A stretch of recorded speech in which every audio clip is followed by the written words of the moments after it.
విజ్ఞానాన్ని పంచే కాలేజీల్లో క్షుద్ర పూజలు కలకలం సృష్టిస్తున్నాయి. పైగా ఈ ఘటన జరిగింది మరెక్కడో కాదు, మన ఆంధ్రప్రదేశ్లోని కర్నూలు జిల్లాలోనే. బాలికల హాస్టల్లోకి దూరి ఓ విద్యార్థిని జుట్లు కత్తిరించి ఆపై క్షుద్ర పూజలు జరిపిన ఘటన వెలుగులోకి వచ్చింది. ఈ ఘటనలో కాలేజ్ విద్యార్థులంతా భయంతో వణికిపోతున్నారు. పూర్తి వివరాల్లోకి వెళితే కర్నూలు జిల్లా బి తాండ్రపాడు ఎస్ఆర్ విద్యా సంస్థల్లో క్షుద్ర పూజలు కలకలం రేపాయి. క్షుద్ర పూజతో పాటు కాలేజ్లో చదువుతున్న విద్యార్థినిపై దుండగులు హత్యాయత్నం చేశారు. విద్యార్థిని జుట్టును కట్ చేసి పదునైన కత్తితో చెయ్యిని కోసే ప్రయత్నం చేశారు. దీంతో విద్యార్థిని గట్టిగా కేకలు వేయడంతో అక్కడి నుంచి దుండగులు పరారయ్యారు. మరుసటి రోజు మధ్యాహ్నం వరకు కూడా కాలేజ్ యాజమాన్యం ఈ విషయాన్ని విద్యార్థి తల్లిదండ్రులకు తెలియనివ్వలేదు. తోటి విద్యార్థి ద్వారా సమాచారం తెలుసుకున్న తల్లిదండ్రులు కాలేజీకి చేరుకొని యాజమాన్యాన్ని నిలదీశారు.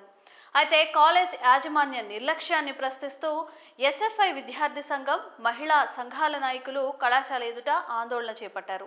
ఈ నెల 26న రాత్రి 11:30 గంటల సమయంలో హాస్టల్లోకి ప్రవేశించిన గుర్తు తెలియని వ్యక్తి బైపీసీ ఫస్ట్ ఇయర్ చదువుతున్న ఓ విద్యార్థిని చంపే ప్రయత్నం చేసినట్లుగా తెలుస్తోంది. ఆమె నిద్రలో ఉండగా జుట్టును కత్తిరించడంతో పాటు హత్య చేయాలని ప్రయత్నించినట్లు తెలుస్తోంది.